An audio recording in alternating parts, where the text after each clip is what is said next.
ओम शांति। मीठे बच्चे, संगमयुग पर ही तुम्हें आत्म अभिमानी बनने की मेहनत करनी पड़ती है।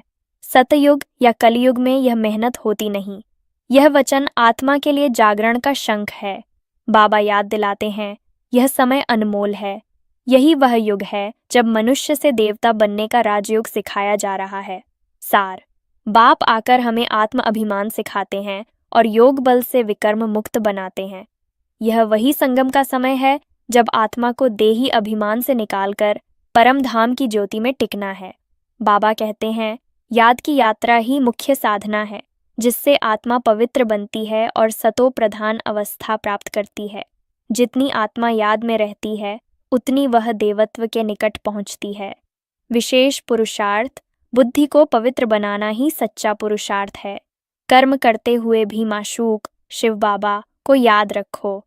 यह याद ही विकर्मों को भस्म करती है और यह संगम का छोटा सा युग ही आत्मा के उत्थान का अंतिम अवसर है।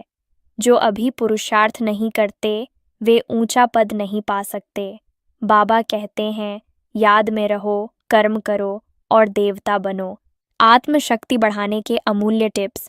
हर सुबह उठते ही पहला संकल्प, मैं आत्मा हूँ, यह शरीर मेरा वेश है। जो भी कर्म करो, बाबा की याद में रहकर करो, यही योग बल है। किसी की कमजोरी मत देखो, अपने प्रकाश से वायुमंडल को बदलो। व्यर्थ बातों में समय और संकल्प गंवाना भी अपवित्रता है, इससे बचो। रोज स्वमान का अभ्यास करो। मैं लाइट हाउस हूँ, मेरी रूहानी लाइट से संसार प्रकाशित हो। रात्रि आत्मचिंतन के प्रश्न। क्या आज मैंने हर कर्म बाबा की याद में किया? क्या मेरे संकल्पों में अब भी व्यर्थता है? क्या मैं अपने वायुमंडल को शांत और पवित्र रखने की सेवा कर रहा हूँ? क्या मैं आत्म अभिमानी स्थिति में टिककर दूसरों को प्रेरित कर पा रहा हूँ?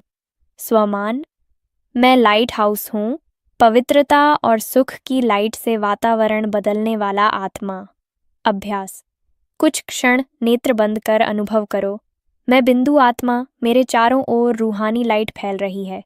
यह लाइट शांति, प्रेम और सुख का वायुमंडल बना रही है। मैं सहज सफलता मूर्त आत्मा हूँ। बच्चे, जब स्थूल लाइट वातावरण को बदल देती है, तो तुम अपनी रूहानी लाइट से विश्व को बदल सकते हो। अगर आज तुमने महसूस किया कि बाबा की लाइट तुम्हारे अंदर जल उठी है, तो कमेंट में लिखो, मैं रूहानी लाइट हाउस आत्मा हूँ। रोज की मुरली सुनने के लिए सब्सक्राइब करो और इस ईश्वरीय संदेश को दूसरों तक पहुंचाने के लिए शेयर ज़रूर करो।